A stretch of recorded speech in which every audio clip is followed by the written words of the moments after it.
Hi friends, ఈరోజు మన video వచ్చేసి సంగారెడ్డి జిల్లా గురించి చెప్పబోతున్నాను. సంగారెడ్డి జిల్లా అనేది మెదక్ జిల్లా ఉండేది. కొత్త జిల్లా పునర్విభజనలో సంగారెడ్డి జిల్లాగా ఆవిర్భవించడం జరిగింది. దాంతోపాటు ఇక్కడ ఒక స్పెషాలిటీ ఉంది. అదేంటిదంటే మెదక్ జిల్లా కేంద్రంగా సంగారెడ్డి అని ఉన్నది. అందుకే పూర్వ జిల్లా కేంద్రం అని చెప్పవచ్చు. ఈ జిల్లాలో వచ్చేసి 28 మండలాలతో పాటు 4 రెవెన్యూ డివిజన్లు ఉన్నాయి. ఒకటి వచ్చేసి సంగారెడ్డి, 2 వచ్చేసి జరీరాబాద్, 3 వచ్చేసి నారాయణఖేడ్, 4 వచ్చేసి ఆందోళ్ మున్సిపాలిటీలుగా ఉన్నాయి. ఇక్కడ వచ్చేసి ఈ జిల్లాకు సరిహద్దు జిల్లాలు వచ్చేసి 1 మెదక్, 2 వికారాబాద్, 3 వచ్చేసి రంగారెడ్డి, 4 వచ్చేసి కామారెడ్డి అనేది సరిహద్దు జిల్లాలుగా ఉంది. ఈ జిల్లాలకి వెస్ట్రన్ పార్ట్లో కర్ణాటక రాష్ట్రం సరిహద్దుగా ఉంటుంది. అంటే ఈ జిల్లా రాష్ట్ర సరిహద్దు జిల్లా కూడా అంటారు. ఇక్కడ ఎక్కువగా కన్నడ వాళ్ళు మాట్లాడేటోళ్ళు ఎక్కువగానే ఉంటారు. ఉదాహరణకు నారాయణఖేడ్ అనే ప్రాంతంలో ఎక్కువ కన్నడ ప్రాంతంలో వాళ్ళు ఉంటారు. ఇక్కడ లింగాయత్ వాళ్ళ సామాజిక వర్గం ఎక్కువగానే ఉంటుంది. ఇక్కడి వాళ్ళకి కన్నడ భాష కూడా వస్తుందని చెప్పవచ్చు. ఈ జిల్లాలో వచ్చేసి 3 బస్ డిపోలు ఉన్నాయి. ఒకటి వచ్చేసి సంగారెడ్డి, మరొకటి వచ్చేసి జరీరాబాద్, మరొకటి వచ్చేసి నారాయణఖేడ్ అనేటి బస్ డిపోలు ఉన్నాయి. ఇక్కడ వచ్చేసి ఎక్కువగా రైతులు అనేటోళ్ళు సజ్జలు పండించడం జరుగుతుంది.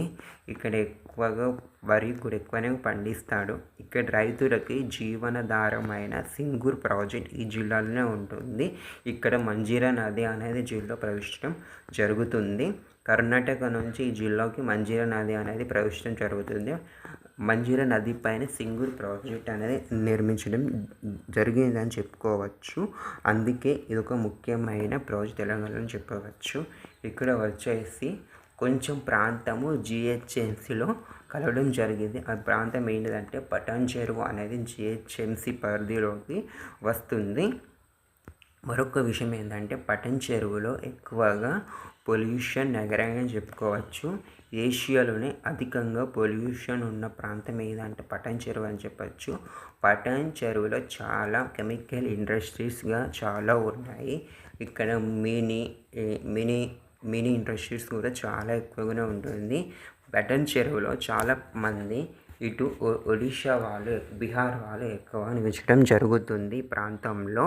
ఇక్కడ మరొక విషయం ఏంటంటే ఈ జిల్లాలో వచ్చేసి 2 ఫేమస్ టెంపుల్ ఉన్నాయి. అదొకటి వచ్చేసి రామలింగేశ్వర దేవాలయం, మరొకటి వచ్చేసి కాశీ విశ్వేశ్వర దేవాలయం ఉంటుంది.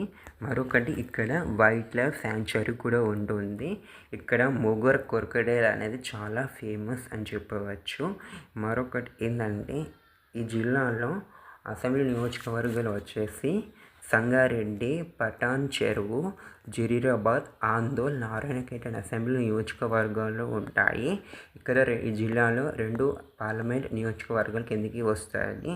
ఒకటి వచ్చేసి మెదక్ పార్లమెంట్ నియోజకవర్గం, మరొకటి వచ్చేసి జరీరాబాద్ పార్లమెంట్ నియోజకవర్గం కిందికి వస్తుంది. ఇటీవల పార్లమెంట్ ఎన్నికలు జరిగిన ఇక్కడి నుండి మెదక్ పార్లమెంటు నుంచి బీజేపీ అభ్యర్థి అయిన మెదక్ ఎంపీగా రఘునందన్ రావు గెలుపొందడం జరిగింది. మరొక పార్లమెంట్ నియోజకవర్గమైన జరీరాబాద్ నుంచి సురేష్ షెట్కర్ అని కాంగ్రెస్ పార్టీ తరఫున విజయం సాధించడం జరిగింది. ఈ జిల్లాలో చాలా వ్యవసాయం మీద ఆధారపడి జీవిస్తారు. దాంతోపాటు ఇక్కడ వచ్చేసి ఎక్కువగా నిరుద్యోగత కూడా ఎక్కువనే ఉంటుంది. ఇక్కడ ఎక్కువగా నారాయణఖేడ్ ప్రాంతంలో ఎక్కువగా బ్యాక్వర్డ్ ఏరియా జరుగుతుంది. ఎందుకంటే నారాయణఖేడ్ అనేది తెలంగాణకి బార్డర్ ఉంటుంది కాబట్టి ఇక్కడ కన్నడ వాళ్ళు మాట్లాడేటోళ్ళు కూడా ఎక్కువగానే ఉంటారు. ఇక్కడ లింగాయత్ సామాజిక వర్గం అటువులు కూడా ఎక్కువగానే ఉండడం జరుగుతుంది.